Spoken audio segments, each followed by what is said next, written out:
பெண்கள் பாதுகாப்பில் எந்த சமரசமும் இல்லாமல் முதலமைச்சர் ஆட்சி நடத்தி வருவதாக அமைச்சர் கீதா ஜீவன் தெரிவித்துள்ளார். சென்னையில் செய்தியாளர்களை சந்தித்து பேசிய அவர், பெண்களுக்கு திமுக ஆட்சியில் பாதுகாப்பு இல்லை என தவிக தலைவர் கூறிய கருத்துக்கு பதிலடி கொடுக்கும் வகையில் பேசினார். ஷூட்டிங்கில் நடப்பது போல விஜயின் பேச்சு இருப்பதாக விமர்சித்த அவர், திட்டங்களை மக்களிடம் கேட்டு தெரிந்து கொள்ள வேண்டும் என கூறினார். திமுக ஆட்சியில் பெண்களுக்கு எதிரான குற்ற சம்பவங்கள் தொடர்பாக உடனடியாக வழக்கு பதிவு செய்து நடவடிக்கை எடுக்கப்பட்டு வருவதாகவும் அமைச்சர் கீதா ஜீவன் தெரிவித்தார்.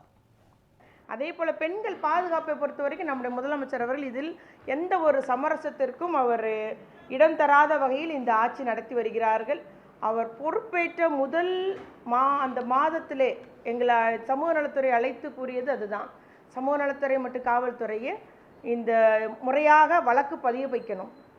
வழக்கு கொடுக்க தயங்குறவங்களுக்கு நம்ம விழிப்புணர்வு உண்டாக்கணும். அது பெண்களாக இருந்தாலும் சரி, இல்லை மாணவிகளாக இருந்தாலும் சரி, மாணவர்கள் இளம் மாணவர்களாக இருந்தாலும் சரி, குழந்தைகளாக இருந்தாலும் சரி, அவர்கள் புகார் கொடுக்க முன்வர செய்யணும்.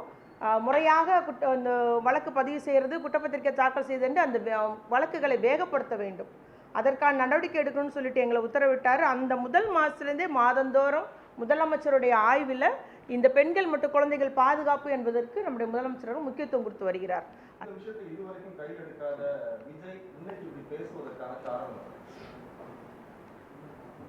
அவருக்கும் சேர்த்து தான் நான் இன்னைக்கு பேசியிருக்கிறேன். திட்டங்கள் எல்லாம் அவர் தெரிஞ்சுக்கணும், எப்படி இருக்குன்றதை தெரிஞ்சுக்கணும், கிராஸ் ரூட் லெவலில் போகணும், மக்கள்கிட்ட கேட்டு அறிய சொல்லுங்கள், பெண்கள்கிட்ட பேச சொல்லுங்கள், பெண்கள்கிட்ட இப்போ எப்படி நிலை இருக்குன்னு கேட்டு சொல்லுங்கள். நிச்சயமாக எல்லா பெண்களுக்கும் இதனுடைய நான் நிறைய இடத்துல பேசி பார்த்துருக்கேங்க. இதுதான் உண்மை நிலைமை. ஆமாம், இன்றைக்கி எல்லோரும் வராங்க மேடம்.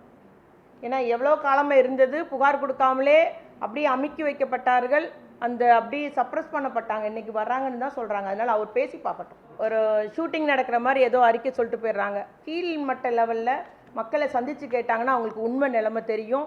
தமிழ்நாடு நல்ல முறையில் பெண்களுக்கு பாதுகாப்பாக இருக்குது. குற்றச்செயல்கள் பதிவு செய்யப்படுகிறது. அதே போல் அவங்க இந்த எதிர்கட்சின்னா இப்படி தாங்க சொல்லுவாங்க, யாருமே பாராட்ட மாட்டாங்க. உங்களுக்கு என்ன ட்ராமாட்டம் எல்லாம் ஃபெயிலியர் ஆயிடுச்சு. அதனால் கடைசி இது பண்ணுறாங்க. நிச்சயமாக அதிமுக மற்றும் நம்முடைய தமிழக வெற்றி கழகம் அவருடைய அஜெண்டாலாம் விரைவில் வெளிவரும்.